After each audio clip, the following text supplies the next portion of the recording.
Hello, King Boo. Thank you so much for joining us. Before we dive into the specific strategy, could you tell us a little bit about your experience as a player? So I started playing the game when I was like 4 or 5 years old as a little kid, and then played it on and off for the last 18, 19 years. And then as DE came out, started playing a bit more seriously and got into more competitive scenes. Awesome. So, the map we're going to talk about today is Migration. Could you give us a little bit of a rundown about what to expect, the way the map looks, and the typical strategies that come from that? So Migration is a full water map where both players start on a very small island with highly limited resources. And there is one large island in the middle, which is required for expansion for extra wood and gold. The two key elements are the early water fights and then securing map control in the middle for these extra resources.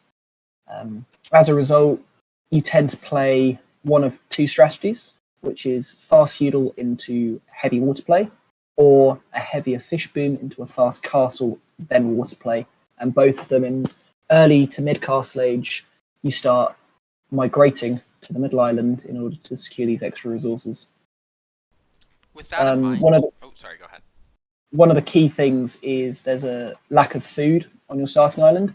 So if you load up the map, you'll notice there's no boars, only 6 sheep, and your 4 deer and your berry patches. So fish becomes an incredibly important resource during the mid to late game, as well as the early game as your main source of income. With that in mind, what do you think are the most important things for new and experienced players to focus on and keep in mind when playing the map?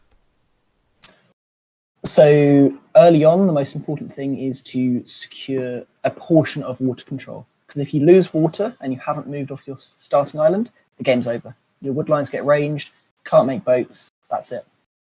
Through the mid game, the most important thing becomes securing a position on this middle island in order to be able to access extra wood and gold, whether you do this through town centres, through starting to make military on land, or through castle dropping for map control, is up to you and up to the civilization matchup.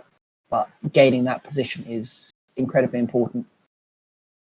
So, given that the map kind of has that water into that midland transition, what kind of civilizations would you recommend? And are there any civs that would be safer or easier to play for a lower level player? So probably the safest two civilizations for this map are Japanese and Italians for their water prowess and especially their fishing. So Italians having cheaper fish and cheaper age up, Japanese having cheaper lumber camps, mills, mining camps, and better working fishing ships, both play into the early game of this map really strongly. Otherwise, you could use other strong water civs like Vikings, Portuguese, Malay. They would all work just fine. And then there's another alternative option, which is you start with more nomad style civs who can go and dock instantly. For instance, Persians or Lithuanians, who then would transition to a heavier land play as their water game does not stand up through to the late game. Since those tend to be the most common picks, are there any counters or prepared strategies that they tend to be weak against? One hard counter would be Portuguese into Vikings. Otherwise, I don't think there are any particular counter picks. It's more how you play the map, how you transition to the middle control, and the importance of water late game, especially with potential cannon galleons to, first of all, gain you more space, but also reduce the amount of space your opponent has on you. So, since you mentioned that the map is so water-focused, what build orders would you recommend for players trying to get a grasp of the map's meta and gameplay? So probably the most common one is fast feudal into fire galleys and then potentially switching into galleys later. Through that, it's about a 21 pop-up. You're looking for 940 uptime and heavy aggression with 3 docks. An alternative one would be to go fast castle into fire ships. Civs like Italians and Japanese do this particularly well due to their bonuses for it. And via that, you're looking for probably around a 15-minute castle age and into really heavy water pressure to take it back, especially as you may have lost ground against a feudal player. So, if someone wants to, say, go off meta, are there any alternative strategies or unique approaches to the map that players should prepare, either to play or play against?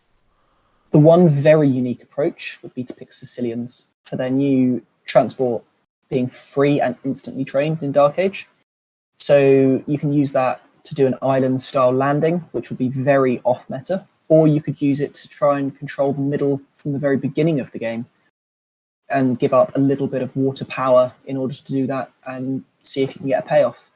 Otherwise, I think there'd be potential for, say, Franks playing into just pure land control with castles and just try and deny any actual migration from their opponent.